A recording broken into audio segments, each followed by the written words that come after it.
for many of these boats today. Extraordinary that we saw one, such a massive world best time in the last event, but probably not in the A final here of the lightweight men's 4. This could be a medal chance for Germany. I think their bronze medal there in the PR1 women's single scull was perhaps their first medal of the regatta. Well, traditionally a very strong rowing nation, the Germans. We will have their 8th later on today. But now it's about the lightweight men's 4, and we've got the crew from Hungary. They were quite slow early in the regatta, but then again so were their men's coxed pair, who were slow in the heats and then produced for me what's been the race of the regatta so far with an incredible sprint finish. If you have a look at the American crew, limited experience internationally, although they've rowed domestically, and they're a mature crew. And then in lane 3, the crew from China. 3 of this crew were in the Coxless 4 in Rio, which finished in 8th position.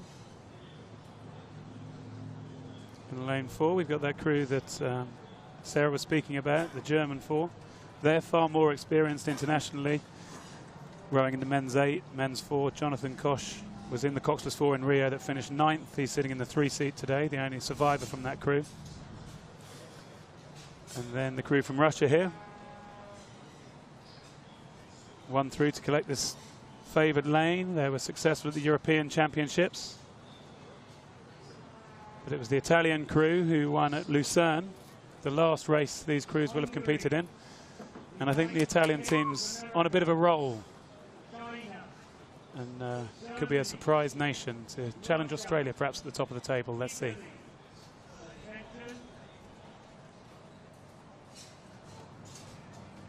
And we're away. They're very fast starters we're used to seeing from the Italians with that signature, really short, aggressive, punchy first stroke. A little bit shorter on the slide than the other crews who take a little while longer to get up to speed, but it's the Italians blasting out in the favoured lane in lane 6. Looking to add another gold medal to the Italian medal tally. Yeah, and just as these lightweight 4s blast off the start, I have to say the tinge with sadness is the proposal of the FISA Council meeting on Monday after this event that this lightweight men's 4s be dropped from the World Championship programme immediately and replaced by the women's lightweight pair and for gender equality. So you just think of all those famous crews we've seen, the South Africans with Lawrence Ndulu at stroke in London, Eskild Everson, the Danish lightweight, and the French who won back in Sydney, I think, great Italians who took the bronze in Athens, and all that sort of heritage of lightweight men's 4s. This is the last time we will ever see probably the event at the World Championships. So a momentous race this could be, and the Italians went out there fast, but it's the German crew and the Chinese crew who look like they've settled into a better pace and are now pressing as we're coming up through this first 500. The Chinese looking really aggressive, but nice and long over there on the far side of the course. Here we see the Russians on screen just struggling with the pace a little bit. It's these 3 leaders, the Italians through the 500, followed by China, followed by Germany. And one of the things we've seen in this regatta, throughout the regatta, and I think particularly from these Italian crews, we think they've gone out hard. We think they're going to lead and then get rowed through. But they seem to keep this high stroke rate going and then be able to kick on in the last 1,000, in the last 500. And we've seen some incredible sprint finishes with crews coming up over the line, well over 40 strokes a minute. Yeah. Wow. We'll have a look here at the German crew. There is the German stroke man, Julius Peschel, 26 years of age, from Germania Rudeverein.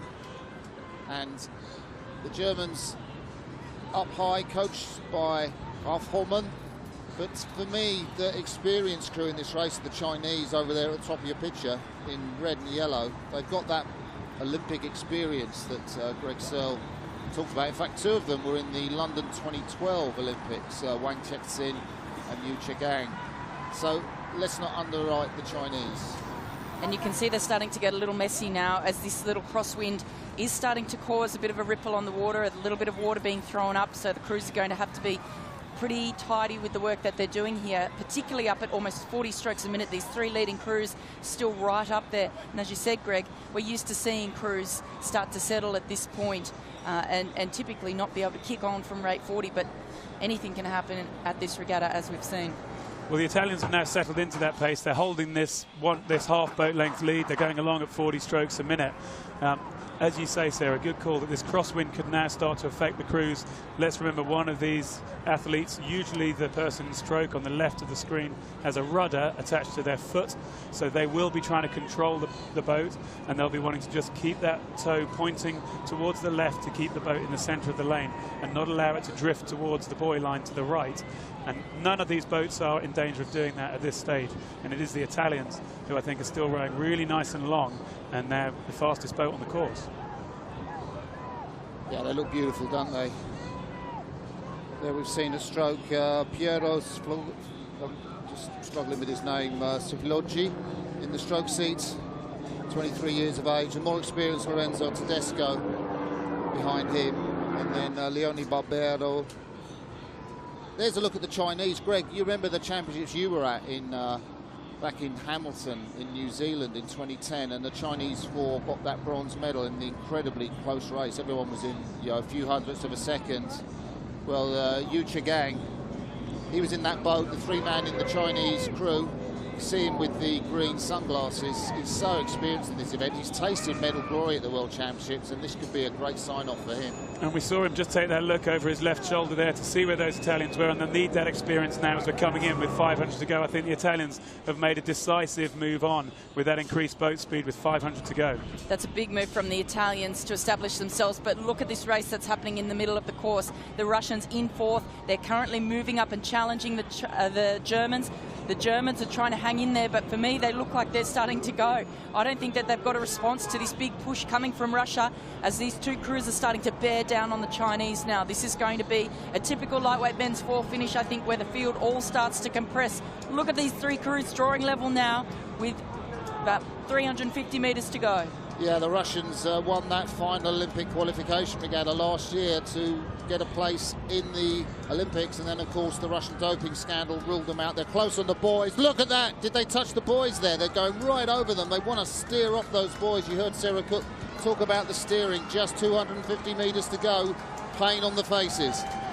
Well, what a fantastic race we've got for the silver and bronze medal going on. The Italians look imperious out in front, rowing so long, but it's now down to the sprinting speed, and I think it is the Russians who've got the advantage here, as we've got about 150 metres left. Wow, what a patient race there for the Russians.